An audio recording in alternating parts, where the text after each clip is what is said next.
Now, it's important to realize that the process I've shown you about getting your hands up, bringing your hands down, turning to the left, turning to the right, is for every posture. This is every posture, even forward, back. It doesn't matter where the hands are going. Then the next question becomes is, what are the peculiarities of each posture? You see, a lot of people would have the mistaken notion that, well, they're all the same thing, you know, put your hand here, put your hand here, you're putting your hand. But you have to realize that the reason why they're a different posture, they're meant to specifically activate different types of qi in the system in very specific ways. So you actually, to really do a posture, let's say, as well as it can be done, as opposed to, okay, what is it, high, medium, low, you know, terrible, okay, and wonderful. You actually have to know what the particulars are if you ever want to go beyond mediocrity. Okay, you can go a little bit above mediocrity, just a certain degree on intuition.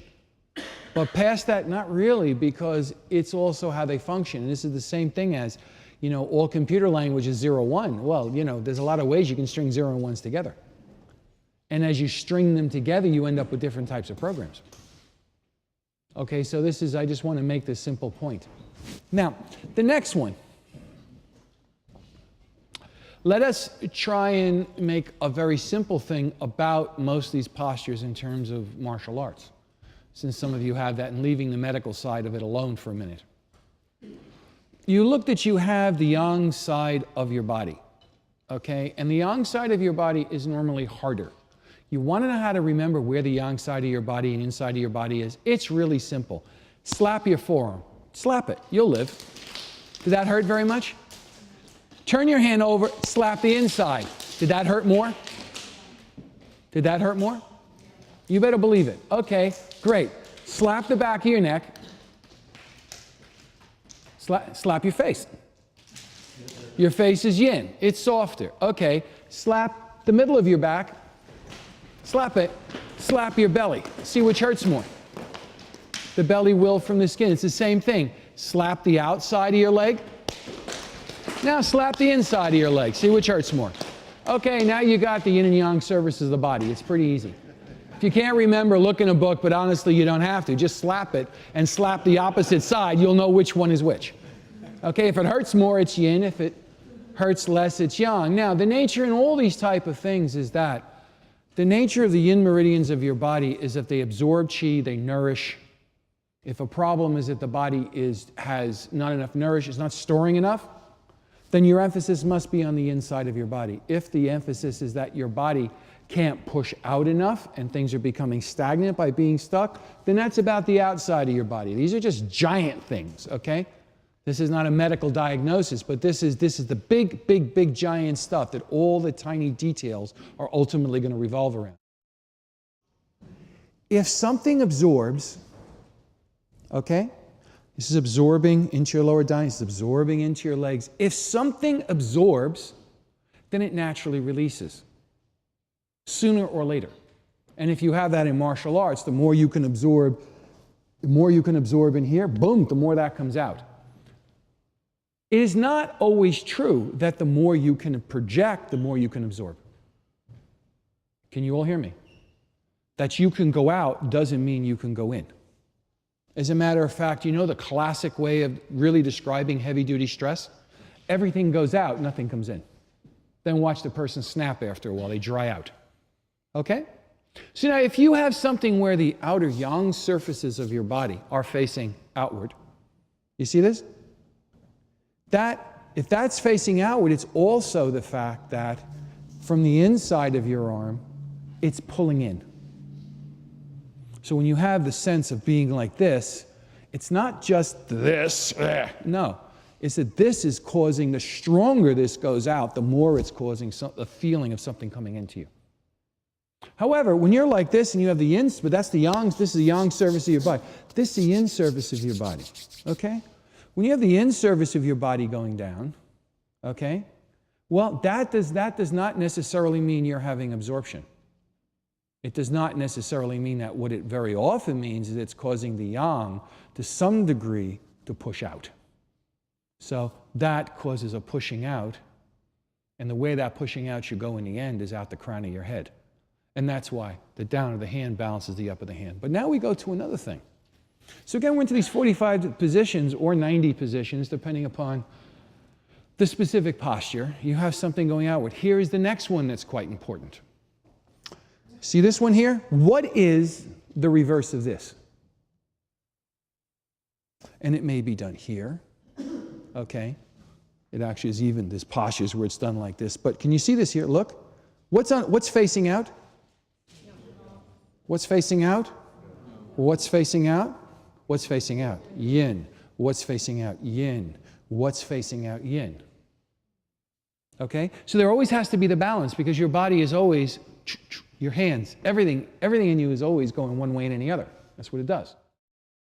This particular posture here, okay? We had this. Now watch. We have here. And this is the palms are pressing. But they're not pressing downward, but they're still pressing. It's the same thing as being like this, only it's as though you're pressing against two walls. So here, this is going, now again, you have where this is done essentially at three heights. You have it where it's done below the dantian at the hips. You have it where it's done around the area of the dantian. And you have it where it's very specifically about activating the liver. And it's done over here. It's done out this way, or sometimes even people will take it as far as doing it this way. Still pressing even backwards. And it's just the type of pressure it causes in the body. So now, if you look at this, has two aspects. If you come at me very slowly. See this here? Boom, you hit him. Or if he hits. This is a very common thing that's done in all these internal martial arts or movements like this. Those of you, for example, know Bagua, the wind palm, okay? That uses that, but it's more than that. Well, yeah, this way, this way, this way. If he comes at me, just look over here. This is a very common attack for hitting or throwing, hitting the groin, but not just that. I mean, going like this, and if I turn my body and I hit him here, and his leg goes up in here, he's going to go whoom, whoom, like that with no problem. Okay? So that's a thing. But then again, it's also done to do something like this and just boom. You know, nice knowing his ribs. You know, they were nice, they were friendly, they were good, but they're no more. You know, that's kind of how it goes there. Okay. And then again, there are even posture where people do it like this, and you have those things in martial arts, and so what are you talking about? You're talking about this. And that's a very common hit. Okay? But the biggest thing is that when these are normally first done, they're never done above the liver. They're done somewhere between the hips, like this. Now, isn't this the exact flip side of this one? Look. Okay? Instead of the hand being like so down to the feet, what are you doing? You're taking the energy from the feet and you're opening up your etheric body to the side. That's what it's about. Okay? You're here. Look. See this position? Now just watch. You just arrived at it over here. Yes? Okay? You're like this. This one you wouldn't do it from. You do it from this one. You would never do that posture from here. You could if that was a downward, but this one normally, if it's done higher, is done from this posture.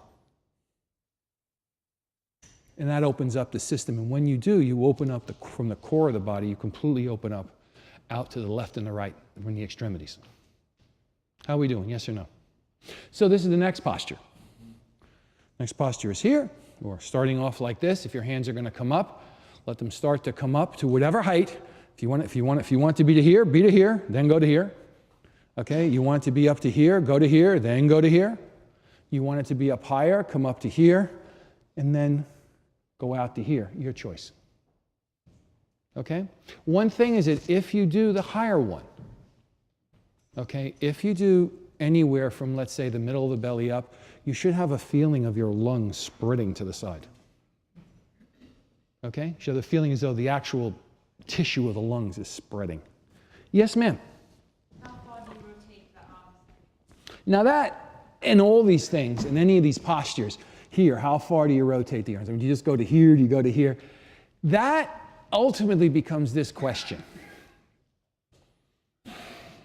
If it were just about that you're like trying to get your tendons and your ligaments to wind and unline like a rubber band, but that's not really what it's about. What it's about is that all these things here, they have a way in which they cause a direct pressure inside your internal organs.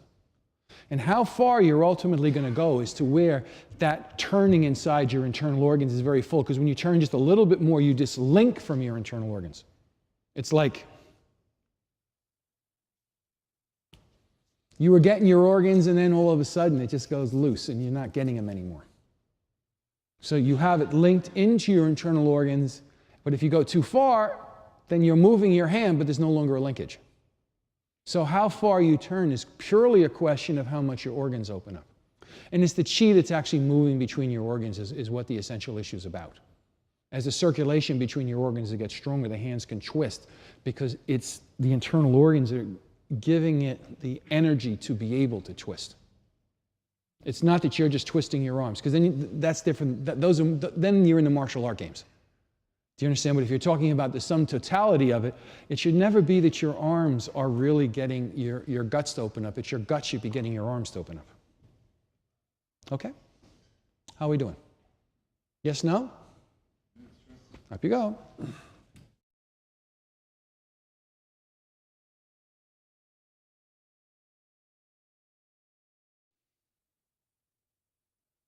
Okay, now, center to periphery, periphery to center, and get your hands to start moving up whenever you figure you've stored enough in your lower dantian, to where it naturally wants to start pushing out. So the moving of your hands outward is coming from the center of your body in your lower dantian. It's not coming from the fact you're moving your hands. And there's no need to have your waist go side, side, side, side, side, side. That's a thing that actually is done in a lot of internal, external forms of martial arts. The one in which it's most dramatically seen is in the Zhong He, with a vibrating crane style in Taiwan. You saw that a lot, and there are other ones where you see it in North China around the place. In the internal martial arts, you don't do that. Because that constant thing like that, the one problem with it, although it can get your waist to turn, it actually can mess with your brain, and it can actually be rather unhealthy.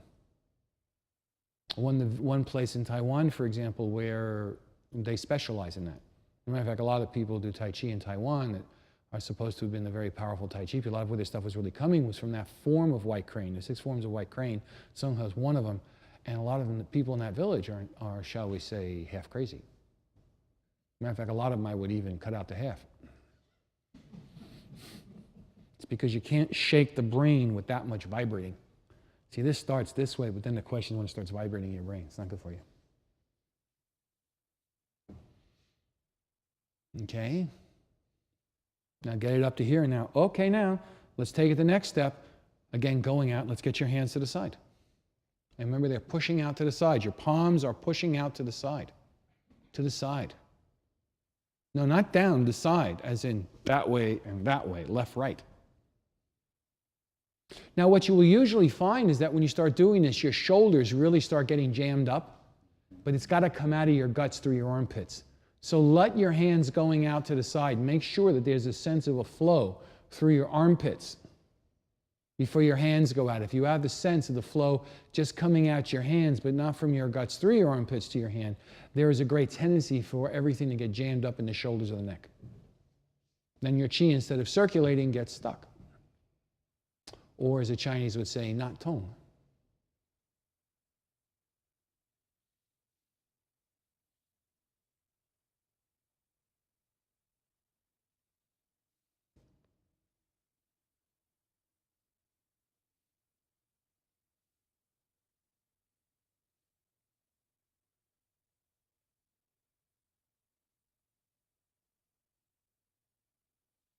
And what I would say in terms of how low to have your hands be or how high, I say the height where you really feel the connection from your guts through your armpits to your hands.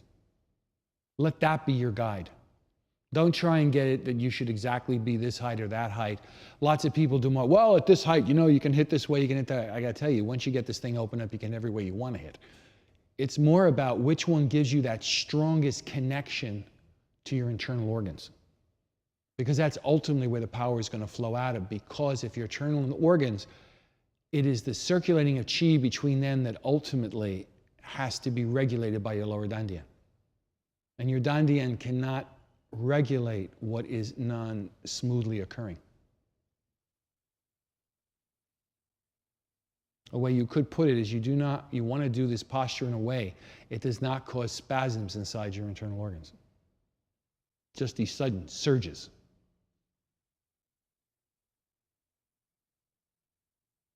Relax your shoulders. You got to have your shoulders be down, not up.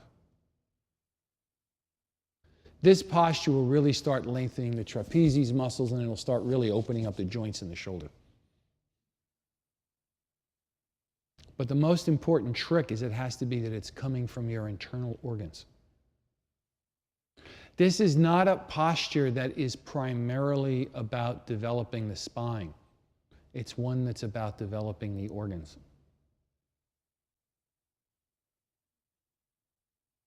Some postures work the spine more than the organs, some work the organs more than the spine. Or more accurately, some postures work the central channel more, or some work the internal organs more. That would be the more correct way of putting it. Yin postures are about your internal organs. Yang postures are about your central channel and your spine.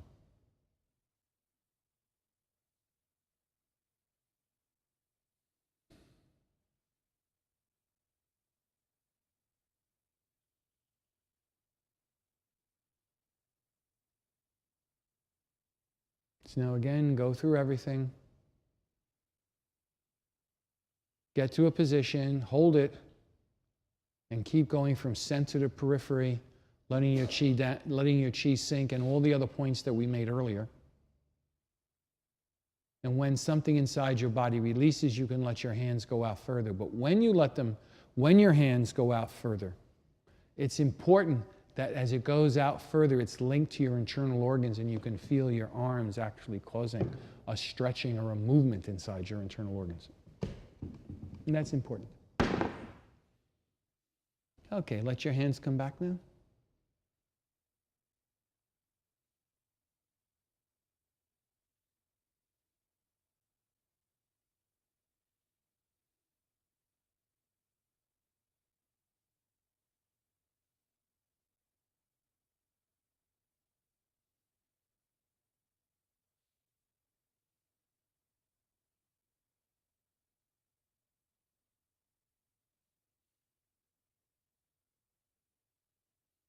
Make sure when your hands come back, it comes back without a discontinuity, that the circulating of your chi does not get broken. Let everything calm down. And now sit down again, please.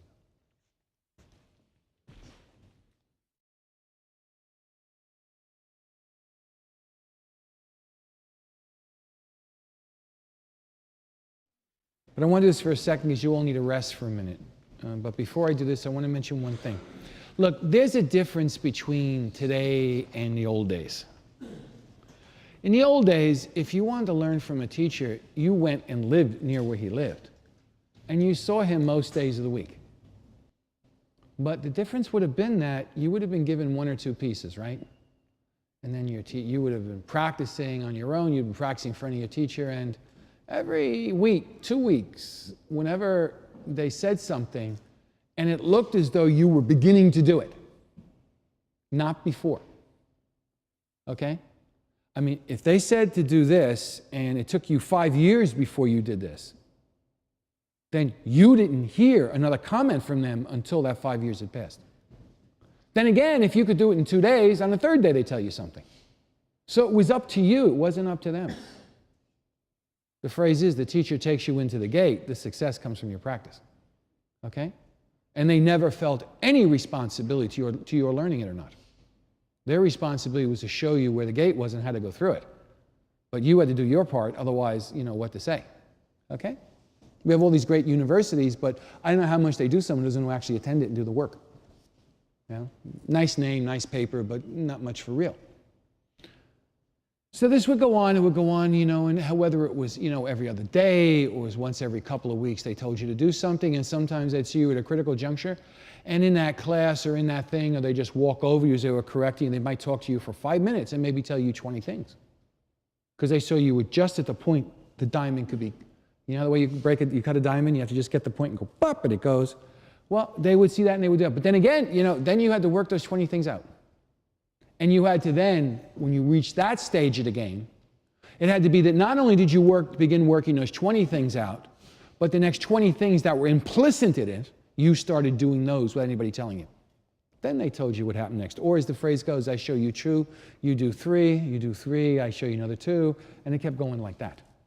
Okay, whatever the numbers were. Now, that's how it was in the old days. But bear something in mind. In the old days, virtually nobody went further than 5 miles from their home. Their entire life. From the day they were born to the day they died, they didn't go more than 5 miles. Okay? And you know how they got to most of those places? They walked. Okay? So when if it was in the morning, it was in the night, you can't, so it was more doable. But then the world changed. Then these airplanes came in, and trains came in, and cars came in, and nobody lived 5 miles from where they were. And all of a sudden, there were these, giant distances. And so what started happening beginning in the 1930s, the teachers would go to places and start a group. And they'd come and they'd teach them, and they'd, teach, and then maybe they'd come back X number of months later, and some of the people from that group would come and visit them. My teacher, Wang Shujing, did this in Japan, did this in several places in Taiwan. And so this whole seminar thing started, right? Nobody who teaches, nobody who has put in the effort, let's say, to get where I got, is enthused about the seminar thing. It is a concession to reality because there's no other way to do it. As a matter of fact, I know people have come from China who are very, very good, and they would teach people around them, and then, and I got talked to them, they did seminars, and then after a year or two, you know what they did? They did what they closed their hands. They simply stopped teaching and wouldn't teach anybody anything because it was too much effort for them, and they didn't want to do it anymore. Because we live in a world where everything's supposed to be accessed, but you have to realize something. Yeah, this stuff doesn't come from this world. So that's a very important point to understand. But as it happens, you practice, and here's how it goes for real, folks. I'm showing you what to do, but don't get the idea you're just going to go home and do all this at once. Because if you have that idea, all I have to say is that you are the optimist who believes they take $10 and they're a billionaire in 6 months later. Okay, so now you have just been set up to be conned by every con artist who lives on the face of the earth. You'll do what you can. All of you will get some things from this, and there may just be 1 or 2 postures you like. Can I tell you something? You don't have to do all 8. For your body, the truth of the matter is that if you just did one of them and you really did it, in terms of your health, you'll probably get most of what you need. But if you want to do more, I keep mentioning when you do this, then you do that. When you do that, then you do that. Please do your best to stick with the order. Because the reason is not that I've made, this is not my order. This is how it's been done for a long time, and this is the order that people who did it, who were able to become successful at it, what they did. And the thing is that, you have to have infrastructure. If you build a highway that can only handle 2-ton cars, you know what happens when you put a 20-ton truck over it? Holes. And you know what happens, you know what that highway does in the future? Nothing. But we had the idea, maybe because now we live in a day when, maybe it all started with Walt Disney, showing a little plant, and then within like 30 seconds they showed the plant growing to a 300-foot redwood tree with time-lapse photography. Well, guess what? Your body is not time-lapse photography. This is more about embodying something. Now, with that, if you want to understand a lot of the principles, I just did a Bhagwan Mastery program. It's like, I have 1,500 pages of text. 19 got cut down to 15. I'm not exactly sure what it's going to be in the end. I didn't want to think about it. And it gives a lot of the stuff, how this stuff goes in Bhagwan, which is not that different. It is a lot of complications. There's, a lot of complicated details in it, but they're complicated details in the sense of that when you make a painting, well, okay, guess what? It's a blue painting. No red, no green, no orange, no yellow, nothing. Blue painting. That's it. Hey, why don't we just go straight black and white?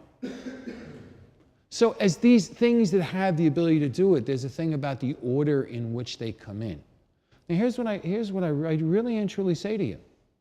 That the first step of this thing is really to simplify it, somehow get everything lined up as best you can, get your mind as best you can, get your breathing as smooth as you can, and get this sensitive periphery going until it starts releasing the inside of your body out. Because until you get that far, most of what I'm saying to do in these postures is going to be almost impossible to pull off. Yes, 1 out of 10,000 will. Okay? That's why they call people prodigies. But if you're not a prodigy, I'm telling you, go it a bit more slow and a bit more steady, and you will radically increase the odds of getting more out of it. Okay? So I'm proposing the thing that was called Napoleon Hill, grow rich slowly. I'm not proposing the idea of instantaneously become enlightened. Because the fact of the matter is that even if you go through all the stories, all the people became instantaneously enlightened. Oh, they did, but you know what isn't mentioned? Their previous 10,000 lives. That is always not part of the marketing program. But that was the reason why all of a sudden they tweaked. Okay?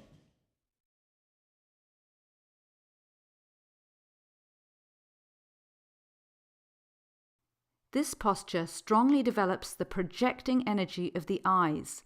It enables your chi to smoothly rise up so that it can move everywhere within the brain as well as extend from the crown of your head to the boundary of your etheric body.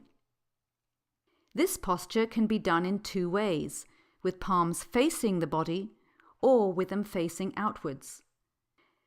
This posture, with palms facing inwards, is especially useful for activating the third eye and for bringing blood pooled in the head back down into the torso and the heart. Blood pooling in the head may be both a symptom and a cause of high blood pressure, headaches, and the damaging effects of mental stress. This posture causes blood and energy to be absorbed into the core of the brain. This posture, with palms facing outwards, helps to activate the third eye. It develops the ability to bring blood into your brain and get the chi in the center of your brain to fully circulate out to the periphery of the brain. In terms of martial arts, this posture, whether done with palms facing the body or with palms facing outwards, can enable your hands to develop great internal power to perform any type of application originating from the height of your heart to above your head. This posture, done with palms facing outwards, facilitates attacking techniques. Practicing this posture with palms towards the body facilitates defense techniques.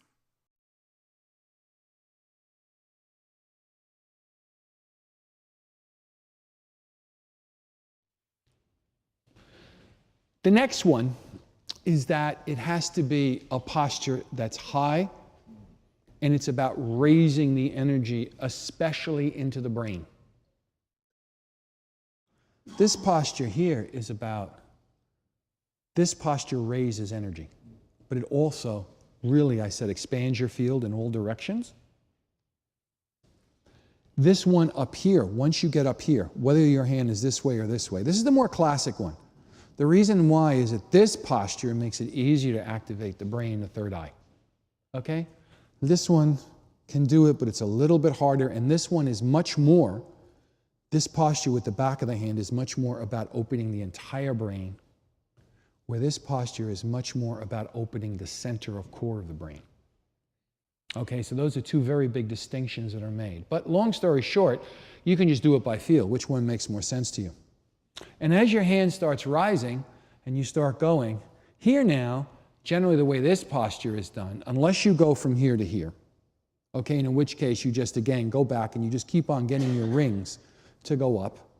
It's quite common that in the way of doing this for a period of time, that in the twisting, the hands, if it were this way, that you go initially into an intermediary posture with the edges of your hand out, and then you go all the way out to your palms facing out. That's usually how it's done. Likewise, if you're here, it's very common to have the hands go out much farther this way, and then as they progress further out, just to open up to being straight. Now, one of the things that should happen is that if your hand is this way, because this is another posture, I'm just trying to show you. See this? You see this? Is that you should have a sense, if your hand's up here by the brain with the back of the hand, you should have a sense of it compressing the inside of the brain. The phrase that's used is kind of the Chinese equivalent of hugging the brain. Okay, literally, something just penetrating inside of it. Whereas, when you have this one, there's a distinct sense of the brain opening up. How are we doing? Yes, no? This one here, this one is used much more to get the chi to the byway point. This one is used much more to get the chi to be able to pierce the byway point and be able to carry on to the top of the etheric body. That's how it works as a practical matter. So the trick of it here is that if you're starting from your hands down, starting from a feet, your hands down at your feet, then your hands would rise. You would get everything going down, but then the direction as you go up and down would be to have your hands go up, to have your hands go up. And then when you start getting to the height you're going to have, then the final opening up of the rings all the way to the crown in here, get your hands to go out. Or the final opening of the rings gets the hand to go back with the back of the hand. If it's this one, you should have a very direct sense of the center of both palms going right inside the brain. If it's this one, you should have a center of this here. If we take a brain, right? Think of two things: the energy condensing into the brain and the energy releasing to the periphery of the brain. Yes? No? Are we all right? Condense into the center of the brain, periphery of the brain. Center of the brain, periphery of the brain. Moving out from the core all the way out to the sides.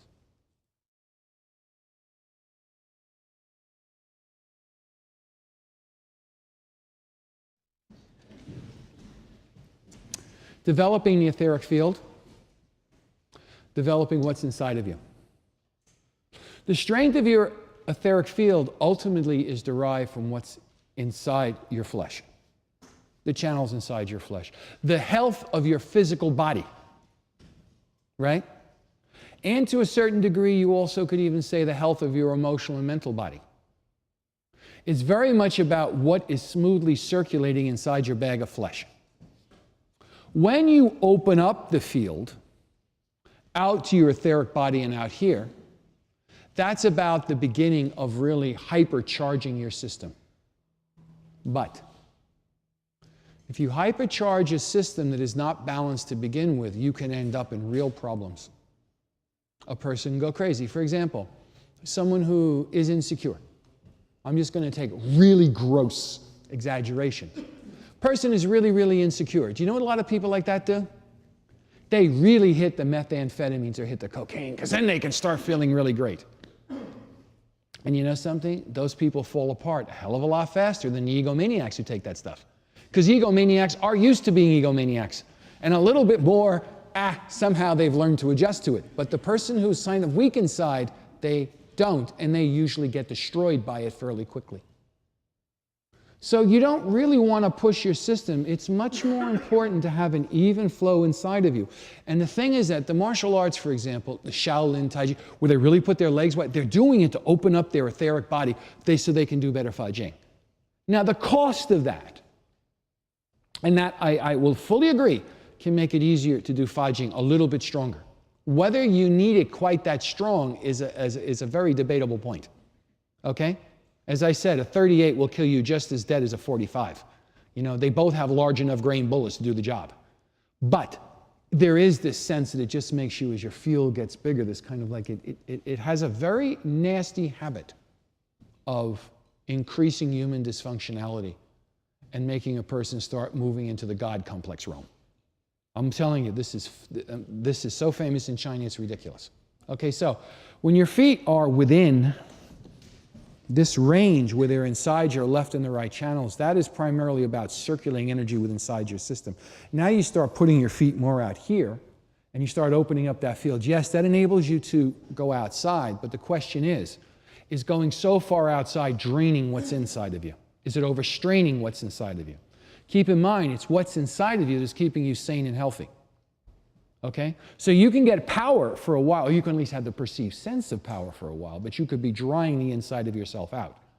So it's great for the boost, it's great for the high, but it may not be good for the long run, because your health is what enables you, at any level you want to take it, is what makes life happy, not just the sense you have power. So what is the phrase that would go with this that's from a very famous movie in the 1950s or 60s? okay? It was called, the punchline was about a hoodlum, right? Live fast, die young, and have a good-looking corpse. That's the power thing. That actually pretty much describes what happened to Bruce Lee and why he got the brain aneurysm, okay? He just pushed the system till it snapped, okay? But as we start looking, right, so, live fast, die, live fast, blah. But do you really want to have it diminish everything else? So the standard thing is that if you're looking purely in terms of health and whatnot, the standing postures in the classic schools always started with the feet on the left and the right channels. And then, if you had that stuff truly together, then if you want to put your feet a bit farther to get the Fai Jing, so what? That's exactly how they looked at, so what? Okay, so all right, so you get a little bit of power, that's cool. If it makes you happy, why not? But they always said that it's important to never sacrifice health for power. It's a bad, bad deal. Because if you don't die at a very, very young age, the sacrifice is going to make your older age particularly miserable. Okay? So just hear that. I'm now 61 years of age. I've been through a lot of cycles. I saw this with people. I've seen a hell of a lot of people in my life go through this stuff. And everything I'm telling you about, I have seen, not with one or two people, but with more than you can count. Okay, so I'm just trying to say this is what I would call a few words of wisdom that would be good to hear. Okay, now, with that being said and done, okay, now stand up and try not to have your feet too wide.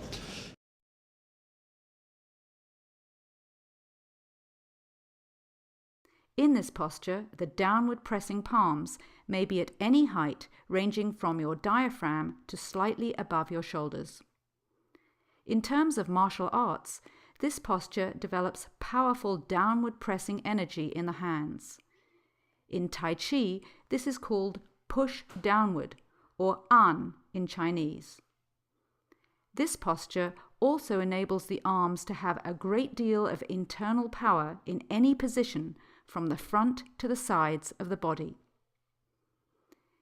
In terms of health, this posture is particularly valuable for the kidneys, liver, and spleen. It also strengthens the shoulder blades. General benefits. All the benefits of these I Chuan standing postures, either for health or internal power, ultimately derive from developing the lower dandian's ability to store and generate qi, which can then be directed to any part of the body as needed. This is especially important for health, longevity, and developing exceptional high-performance abilities, and can give practitioners the energetic strength to help overcome stress, injury, or illness.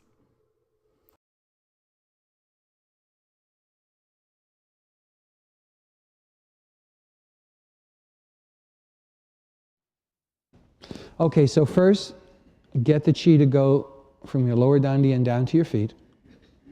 First, step one, open up the qi of your legs. Just at least make sure it can move through them. That's before you start moving it through them.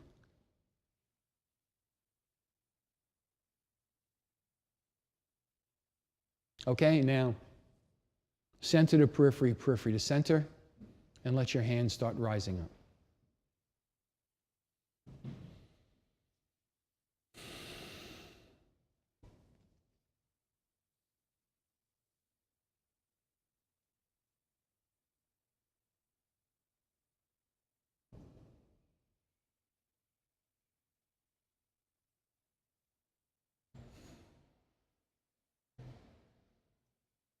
Now, the heights of it are where you stop in this particular posture, as in the sense of that the basic stabilization points are your throat, the base of your throat,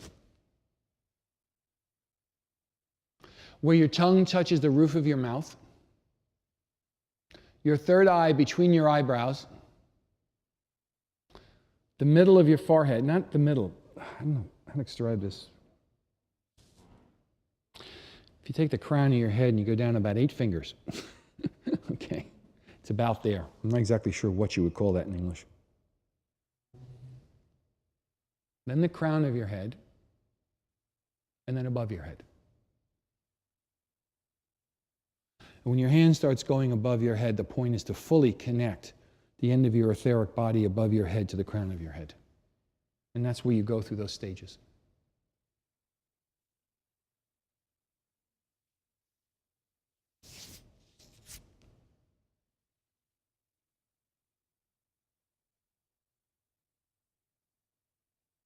Now as you open out, let your qi go from your dantian all the way out to your fingers and be pushing out. And as you close, bring it in from the back of your hands and bring it down your head and body down to your lower dantian. As your qi comes, as your feet close and you pull the energy up to your lower dantian. So your hands close when you want to bring the qi from your extremities to your lower dantian. Your joints, the inside of your body, open and closes slightly, and eventually your internal organs. And it opens when you want to push it out to your extremities.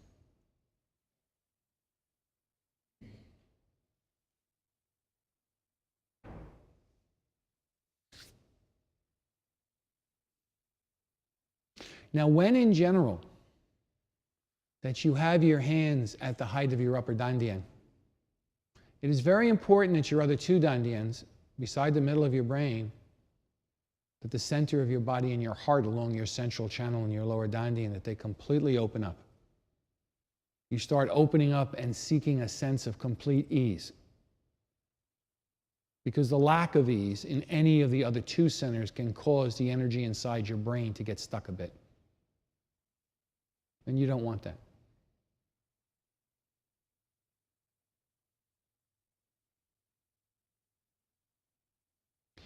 This is a very good posture to practice for a few minutes before you have to do a lot of extended intellectual work. Working on computers, drawings, something where you really have to use your brain a lot. Just as the posture where you have your hands pressing the bottom is a good thing to do after you've done that to get the excess blood and energy out of your brain back into your body after you've done the intellectual work. This posture with your hands up enables you to get the energy into your brain so your brain will work better. But at the end, it's very important to do the downward pressing one to get the energy out of your brain and back into your body, so that your brain doesn't get tired or excessively damaged from excessive intellectual work. I say this because excessive intellectual work in an age of computers does seem to be the order of the day. And this was something that Chinese people who were magistrates and had to work with an insane number of Chinese characters, when they learned Taoism, they learned things like standing Qigong. These were things they learned because they found it to be tremendous working survival tools. And my own opinion is that it's not any less today than it was then. And I'll just share with you the name, which is on my website and whatnot. It's called The Brain Eats the Body.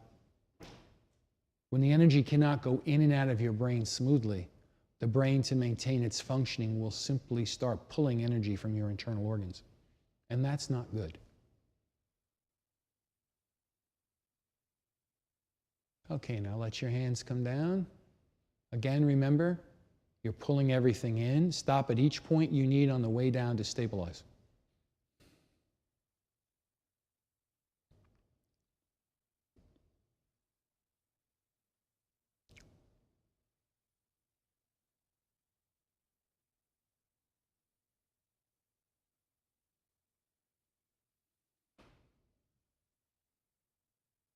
Now, when your hand reaches the bottom and you completely let go of your arms, close your eyes.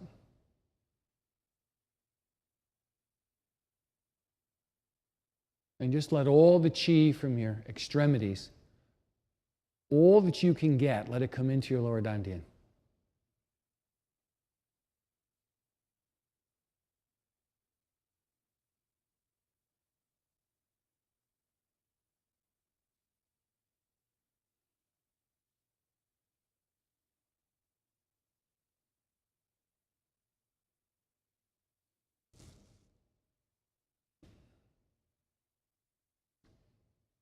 Let all that qi go in there and just do your best to completely relax it till it goes smooth. You don't feel little firecrackers going off. Your body goes smooth. Your lower dantian goes smooth. So that you finish with your qi being tong, it being circulating and not agitated. The central point is that you must finish it without your chi being agitated, that it's smooth. And then slowly open up your eyes. And try and keep that smoothness, and then sit down for a second.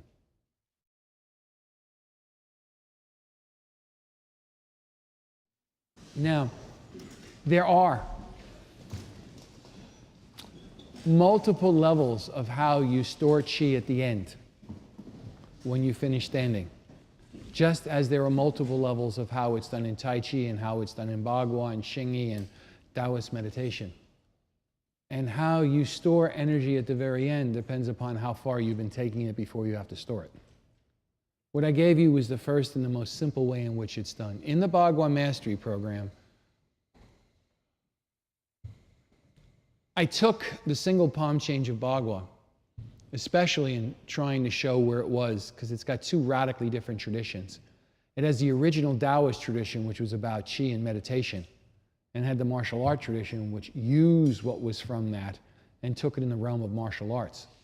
The Taoist one, the meditation one, monastic Bagua, whatever you want to call it, the spiritual tradition is thousands of years old. Bagua as a martial art is only about 200. Okay? And there's a lot of things, and I did it, and I only took its first primary technique, the single palm change, because that is what is in the monastic tradition. The monastic tradition did not do fighting. They had other martial arts they did, but it wasn't Bagua the way it is in the modern time. Okay, they had things that are, they had other things. But with all of that, the fact is, and you have Tai Chi, and Tai Chi has essentially the same internal material as Bagua. I would actually say that the Bagua system goes a little bit further, but not that much. But the great trouble is that Tai Chi's got so many movements. Just the sheer act of describing how to do a physical movement, if you're going to do it accurately, I'm telling you, you have no idea how many pages it takes. It's a very, very difficult proposition. But I took the single palm change, so at least the internal processes could be made clear. Wrote it down in the book. Understand, the thing started off as 1,900 pages. Have you any idea how long it takes to do something like that? Especially when just your rough draft is rewritten 7 times.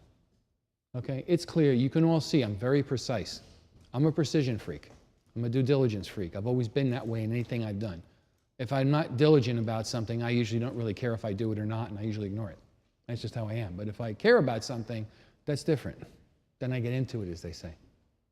But the fact of the matter is that those things can help you in your Tai Chi, and the principles that are in there are not all that, they're not different than what's in standing. The difference is that Bagua does it standing, moving, walking in a circle rather than just standing still. So there are some slight differences, but they're not huge. Anyway, there's a lot of stuff that's in there, but if you want to know what some of these processes are, and you want to understand, how to store energy at the end, I'm going through it as it goes through different stages of it. So since it's been done, at this moment in time anyway, there's no time to do it, and it's already been done. So if you want it, you can get it. If you don't want it, then that's okay too. All right, well, with that being said and done, do we have any questions before we call it a day?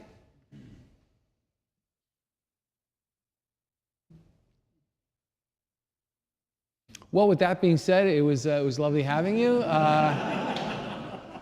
This day was brought to you by all my teachers, and of which, at the end of the day, I would have to say Liang Jie was probably the most important, for sure. But I also would not want to discount Wang Shujing or Han Xingyuan and a few other people whose names you will not know of. And some of my other teachers within Taoism who taught me the whole 200 postures, because that's actually the mother lode. That stuff is actually somewhat, very valuable, but it's not the core stuff. Okay? All right. Jess, you want to say something, please? Thanks for having me.